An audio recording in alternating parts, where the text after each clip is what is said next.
Sur cet écran, on voit défiler les images de manifestants morts à la suite de la répression en Iran. On peut par exemple lire 54 sur 250.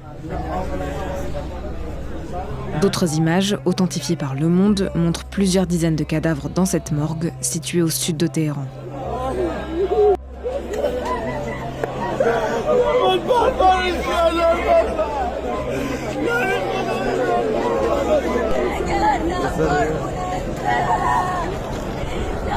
Selon l'ONG Iran Human Rights, au moins 483 manifestants sont morts depuis le début de la mobilisation, le 28 décembre 2025, mais elle ajoute que ce bilan pourrait être bien plus élevé. Les manifestations ont été massives le 8 janvier, notamment dans les grandes villes. Depuis, Internet a été coupé sur l'ensemble du territoire, ce qui rend l'ampleur des manifestations et de leur répression encore difficile à évaluer. Dans un message vocal transmis au Monde, un homme venu identifier une victime à la morgue de Karisak a raconté à sa sœur ce qu'il a vu. À mes yeux, il y avait entre 4000 et 5000 corps sans vie, empilés les uns sur les autres, comme des sacs de poulet. Un médecin de Karaj, à 30 km de Téhéran, a également décrit pour Le Monde l'afflux de victimes dans les hôpitaux.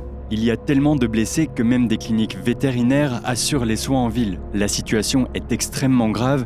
Le personnel n'a pas de morphine et les blessés souffrent énormément. Le 4 janvier, Donald Trump a menacé d'intervenir en Iran. Des menaces réitérées le 11 janvier.